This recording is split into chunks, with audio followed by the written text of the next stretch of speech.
I've struggled with sleep paralysis for as long as I can remember. It's something that has plagued me for years, but lately it's been getting worse, more intense. Every night, I lie awake for hours, trying to drift off into a peaceful sleep, but it's nearly impossible. Insomnia has taken hold of me, leaving me exhausted, but no matter how tired I am, sleep seems to evade me. The frustration is unbearable, the constant battle with my mind and body, wanting to rest but never truly being able to. When I finally manage to fall asleep, it's never for long. I usually wake up in the middle of the night, my body frozen, unable to move. The worst part is the suffocating sense of something watching me, waiting for me to wake up. The air around me feels heavy, thick with an unexplainable dread. And no matter how hard I try, I can never seem to escape it. My body betrays me, leaving me stuck in this terrifying state, unable to scream or even move my limbs. It's strange how the paralysis always happens in the same place, my bedroom. No matter where I sleep, it's as if something in this room triggers the episodes. The room itself feels different from others. There's an oppressive atmosphere here, something that has always felt wrong. I've tried to move to different parts of the house, thinking maybe a change in environment would help, but it always comes back. The feeling of being trapped in my own bed, unable to break free from the unseen force that holds me in place, is a nightmare I can't escape. I've grown used to it in a way, the dread of knowing it's only a matter of time before the paralysis sets in. But despite the years of dealing with it, nothing could have prepared me for what happened a year and a half ago. That night, everything changed. It was like the sleep paralysis I'd known all my life suddenly became something far darker, something far more terrifying. After yet another long, sleepless night, I finally managed to drift off into a restless slumber. My body ached from exhaustion, but I was grateful for the brief escape. However, that peace didn't last long. I woke up, but something was horribly wrong. I couldn't move. My body was frozen, pinned to the bed as if an invisible weight was holding me down. The usual feeling of paralysis was there, but this time, there was something different, something far more sinister. I could sense it behind me, just beyond the wall at the head of my bed. The air in the room felt thick, as if the very space itself had been altered. My heart started pounding in my chest as the dread settled in. I couldn't turn around. No matter how hard I tried, the panic began to creep in. I wanted to scream, to call for help, but my mouth refused to obey. I couldn't make a sound, couldn't move a single muscle. The room felt suffocating, and the presence behind me grew stronger with each passing second. It wasn't just the typical weight of sleep paralysis that held me in place, it was something far more terrifying. I could feel it watching me, waiting. The pressure behind me seemed to grow, and I couldn't shake the sense that something was wrong, something was there, just inches away from me. My mind screamed for me to react, to escape, but my body betrayed me. I was completely at its mercy, unable to do anything but lie there, paralyzed in fear. The fear continued to build, suffocating me, and my heart raced uncontrollably. I tried with all my might to move, to do anything to escape, but it was no use. The tension in the room was unbearable, thick with the anticipation of something dreadful. The worst part was that I could feel the presence, like it was just waiting for me to acknowledge it, to realize what was about to happen next. Despite being unable to move, my eyes were wide open, and I could sense a presence in the room. The darkness around me seemed to amplify the horror, and then I saw her. In the corner of the room, standing perfectly still, was a woman. She was dressed entirely in white, her figure almost glowing faintly in the dim light. I couldn't make out much about her face, but her eyes, those eyes pierced through the shadows, staring directly at me. Her gaze felt cold, unblinking, and unrelenting. My heart skipped a beat as I tried desperately to look away, but I couldn't. She began to move, slowly, deliberately, as though each step she took was meant to draw me deeper into terror. The room felt colder with each movement she made. My breath quickened, and panic surged through me as I realized that there was nowhere to hide. She was coming closer, and no matter how hard I tried to scream, no sound escaped my lips. The woman's pace remained agonizingly slow, but the closer she got, the more intense the feeling of dread became. Every inch she advanced, every step she took, seemed to bring her closer to my very soul. I could feel her presence pressing in on me, like she was filling the entire room. As she reached the side of my bed, she bent down, coming eye to eye with me. Her face was so close now that I could almost feel her breath, but there was nothing human about it. The eyes that locked onto mine were dark, hollow, as if she didn't belong in this world.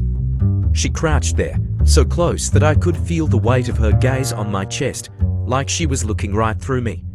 My heart pounded harder as the terror reached its peak. I couldn't look away. I couldn't move. The only thing I could do was feel her presence, her chilling proximity, as she lingered by my side. Her silence was deafening, and it felt like she was waiting for something, for the right moment to strike. As she leaned closer, I felt her cold hand make contact with my chest. The moment her fingers touched me, a searing pain shot through my body, as if something was tearing at my flesh. It was like being raked by sharp claws, digging into my skin. The sensation was so real, so agonizing, that I could almost feel the blood dripping from my chest. My body tensed as if I were in physical pain, but my mind was still trapped in that paralyzing state. I wanted to scream, to move, to fight, but I was powerless, frozen in place, unable to escape.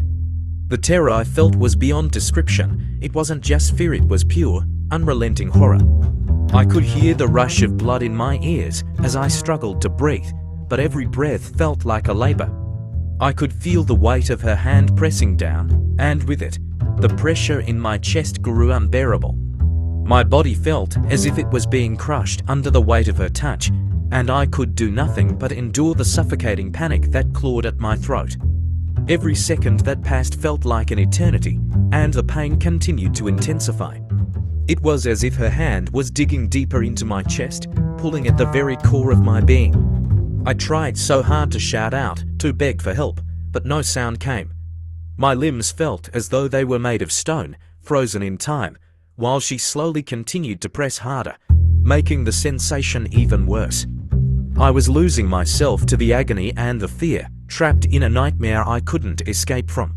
With each passing moment, the fear seemed to swell inside me, as if the very air around me was thick with it. The pressure on my chest didn't relent, and it felt like I was on the verge of breaking, of being torn apart. I tried again to move, to make any sound, but nothing happened. The coldness of her hand was like ice, and yet it burned through me, leaving nothing but a deep, gnawing dread that took over every part of my mind and body. I was helpless, drowning in the terror she had inflicted upon me. Suddenly, I let out a scream, a raw, primal sound that tore through the suffocating silence. The force of it broke whatever grip had held me frozen, and I bolted upright in my bed, my body trembling uncontrollably. Without thinking, I ran out of the room, slamming the door behind me as if that thin barrier could protect me from what I had just experienced. My chest still burned, the phantom pain of her claws etched into my mind as vividly as if it had been real. My breaths came in ragged gasps, and my heart pounded so violently that I thought it might burst. For the next few days, sleep became an impossible task. Every time I closed my eyes, her face appeared, those piercing eyes, her white figure slowly moving toward me. I couldn't shake the feeling of her touch on my chest, and I avoided my room as much as I could. Even the faintest creak of the walls or whisper of the wind outside sent a shiver down my spine, leaving me on edge and desperate to keep the lights on at all times. Though she hasn't appeared again, the memory of that night haunts me. I've tried convincing myself that it was just a particularly vivid case of sleep paralysis, but the pain, the touch, and the sheer presence of her felt too real to dismiss. My mind continues to replay those moments, dissecting every detail, wondering if she could return. Sometimes, late at night, I think I hear faint whispers or feel the same cold sensation in the room, and I'm paralyzed by the thought that she might be near. The trauma from that encounter lingers like a shadow I can't escape. Even now, I find myself looking over my shoulder, half expecting to see her standing there. The fear has burrowed into the core of my being, and while life continues around me, a part of me remains trapped in that moment, terrified, helpless, and forever scarred by the woman in white. I worked night shifts, a routine that was exhausting but necessary to provide for my family. My wife and I shared a modest home with our 12-year-old daughter, and despite the challenges of my schedule, I cherished being able to spend my mornings with her after returning from work. Those quiet moments together made the long nights worthwhile. However, something changed a few months ago. My daughter, who had always been independent, suddenly refused to sleep in her own room. She told us, with trembling words, that she had seen a little girl standing beside her bed one night. At first, we dismissed it as a bad dream, but then she mentioned the noises, soft yet unmistakable, coming from her wardrobe at night. The situation grew stranger as she began sleeping in our room, too terrified to stay in her own. Even during the day, there was something unsettling about her room. It felt colder than the rest of the house, and an eerie heaviness seemed to linger there, a presence we couldn't quite explain. It was around 9 a.m. when I arrived home from another long night at work. The house was quiet, bathed in soft morning light. As I stepped into the living room, I caught a glimpse of a child darting down the hallway, moving from one room to another. At first, I thought it was my daughter, playing some game. But something about the way she moved felt off. Curious, I followed her to the study, calling out, "Hey, what are you up to this early?" As I entered the room, I found my daughter sitting at her desk, completely immersed in her books. She looked up at me, puzzled by my question. "Have you been running around just now?" I asked, trying to make sense of what I'd seen. She shook her head. "No, Dad, I've been studying for my test since you got home." Her calm response sent a chill down my spine. I knew what I had seen, and it wasn't a trick of the light. The realization hit me harder when I remembered her earlier stories. The little girl by her bed, the noises in the wardrobe. My heart sank as I glanced back down the hallway, feeling a sense of dread settle over me. Something wasn't right in our home. I couldn't shake the unease that followed me after seeing that figure in the hallway. My mind kept going back to the stories my daughter had told us months ago, stories I had dismissed far too easily at the time. She had come to us one night, terrified, claiming she had seen a little girl standing by her bed. Her voice trembled as she described the figure, silent, pale, and just watching her. Not long after, she began to complain about noises coming from her wardrobe. It wasn't the usual creaking wood or the shifting of clothes. These sounds were deliberate, like someone or something was moving inside. She was too afraid to sleep in her room after that, and I couldn't blame her. My wife and I let her stay with us, thinking it was just a phase or a child's overactive imagination. But there was something undeniably strange about that room. The air always felt heavier in there, almost stifling, even though the rest of the house was warm and inviting. The temperature was noticeably cooler, as if the room belonged to a different house altogether. My wife had mentioned once or twice that she felt uneasy whenever she stepped inside, but she brushed it off, saying it was just her imagination feeding off our daughter's stories. Now, standing there in the hallway with my own chilling encounter fresh in my mind, I realized we had ignored the signs for far too long. In the days that followed, the strange events became harder to ignore. Even in the middle of the day, when the house should have been filled with the mundane sounds of life, I would hear faint noises coming from my daughter's old bedroom. Footsteps, whispers, and sometimes even the soft creak of the wardrobe door opening on its own. At first, I told myself it was just the house settling or the wind outside, but deep down, I knew better. My daughter's behavior only added to my unease. She refused to even walk past the room. If she needed to go to the bathroom or get something from the kitchen, she would always take the long way around, avoiding that part of the hallway entirely. Whenever I asked her about it, she would go quiet, her face pale, and simply shake her head. I tried to reason with myself, to cling to logic. Maybe it was just my overactive imagination feeding off her fears. But the uneasiness I felt whenever I passed that room was impossible to ignore. The cold air, the oppressive atmosphere, it all felt too real. My wife, too, started to avoid the room, though she never admitted why. One night, determined to prove to myself that there was nothing to fear, I decided to enter the room. The moment I crossed the threshold, a chill ran down my spine. The air was dense, almost suffocating, and I felt as if unseen eyes were watching me. My legs felt heavy, rooted to the floor, and for the first time in my life, I understood what it meant to feel true, primal fear. The breaking point came one night when I heard the unmistakable sound of the wardrobe door creaking open, even though I knew the room was empty. My wife and daughter were both asleep, and I had checked the locks on the windows earlier that evening. Summoning every ounce of courage, I opened the bedroom door and found the wardrobe slightly ajar. But what truly unnerved me was the cold breath of air that seemed to rush past me as I stepped inside. It was as if something or someone had been there moments before and vanished.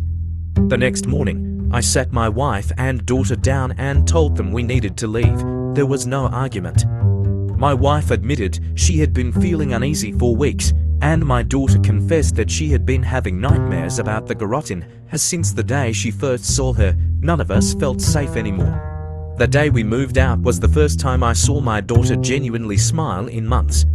That night, she slept in her own room for the first time since the incidents began this time in our new home. The air felt lighter, the oppressive weight lifted from our lives. We could finally breathe again. But the memories stayed with me. I can't shake the image of that girl, her fleeting silhouette darting across the hallway, her presence as vivid as any living person. Even now, whenever I hear the faint creak of a door or catch a chill in the air, I feel the same cold dread creep up my spine. Some things, it seems, never truly leave you.